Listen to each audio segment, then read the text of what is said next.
Okay, in this video we're checking out the FREEWELL all-day filter 8-pack for the DJI Osmo Pocket. Comes in this nice plastic case here, and it's just the empty box. This case is a little bit tricky to open. You have to kind of slide the top over this way and then pull up. Otherwise it's pretty much impossible to open. And then once you do that, because this kind of clips into this little groove right here.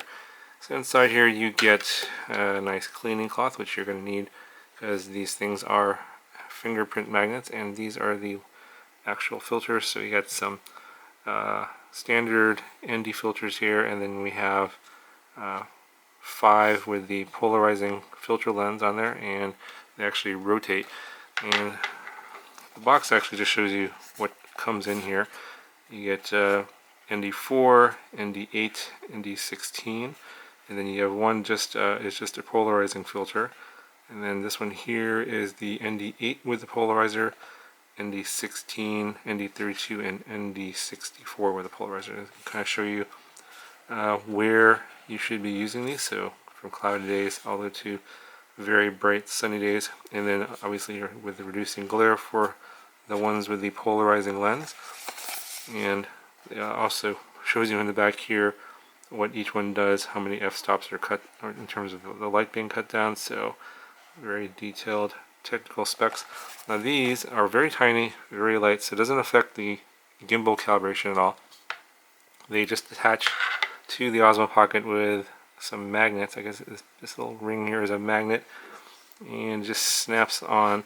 Now these things are really light and tiny, and I've dropped these because sometimes they don't snap on. If you snap it on like kind of an angle like this, sometimes they'll slide off. So you have to kind of line it up, and then it will be on there pretty good. And it's, again, once it's on there, it's actually on there pretty good.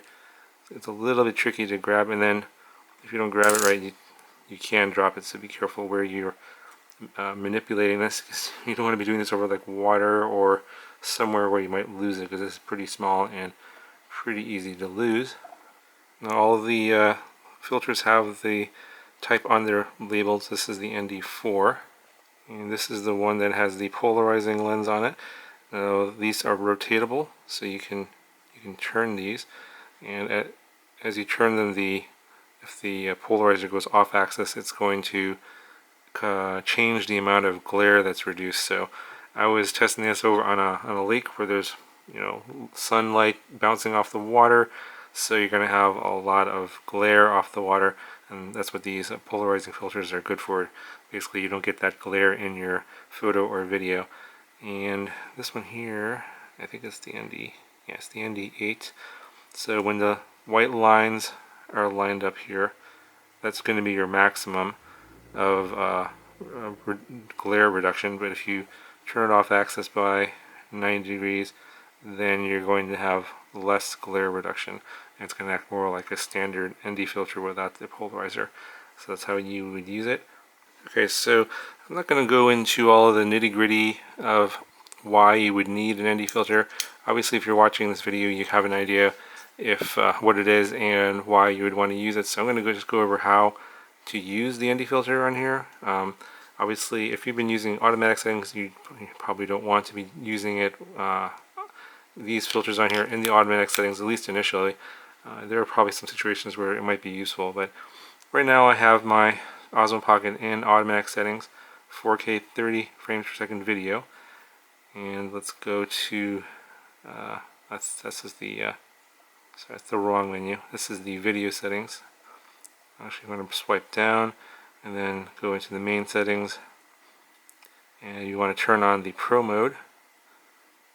And the Pro mode settings are going to be accessible in the upper left hand corner. So I shot everything in D-Cine-like color. And so there's D-Cine-like and there's normal. So D-Cine-like is a little more flat, so you can do more color grading later if you want to. I left my white balance on auto, and then exposure here I also left it.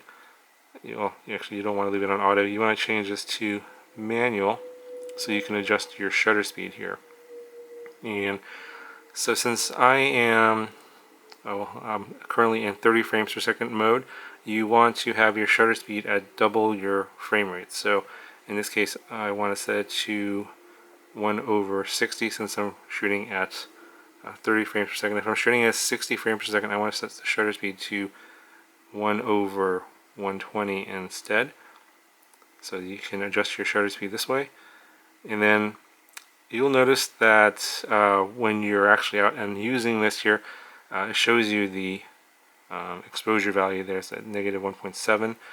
Okay, so since I have an ND4 filter on here, it's cutting the light down by 2 f-stops, and I am having a -2.0 reading on the exposure with the ND filter on here. I'm indoors right now, so obviously if you're outside, this is more for outside use, of course, and sunny conditions. So you're going to want to put a filter on there so your exposure is balanced, so it's closer to 0. Now you may not be able to get it exactly at 0, so we want to try and get it as close as possible, or you can try and adjust the shutter speed a little bit. So let me just show you. You could probably bump it up, I think, here, and then actually the other way. Oops. So go the other way. And as you adjust the shutter speed, you can see the exposure value changing. So it's 1/30 is the lowest it can go with the ND filter on there now. So if you're finding that your exposure value is either too low or too high, you want to swap out the ND filter for something that's a little bit higher or a little bit lower to get that exposure value closer to 0, so that your video isn't overexposed or underexposed.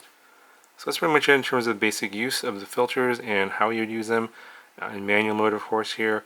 And what I'll do is I'm going to show you some footage I took at a lake in different kinds of conditions, pointing into the sun, away from the sun, with different kinds of exposure values and different ND filters. And I'll talk about which ones I used in which situations, and you'll see what that footage looks like.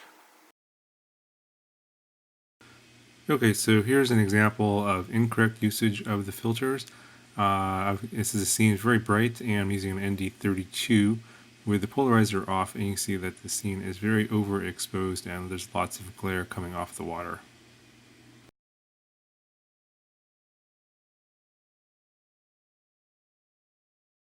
Okay, so this is the same scene with the ND64 filter and the polarization on.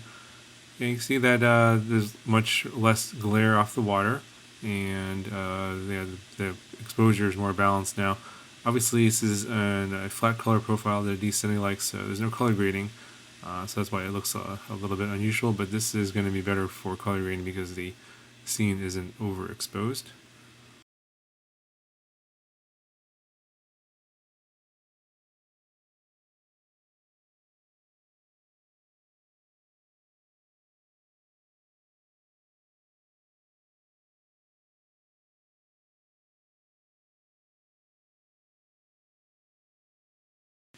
This next scene here, I turned the polarization off on the ND64 filter, so it's pretty much the same, but now you got a little bit more glare coming off the water. Okay, so here's a scene with a little bit of water, and I'm using the automatic settings here with no ND filter, and I think this is where you're going to see the most benefit in terms of the motion blur when using an ND filter.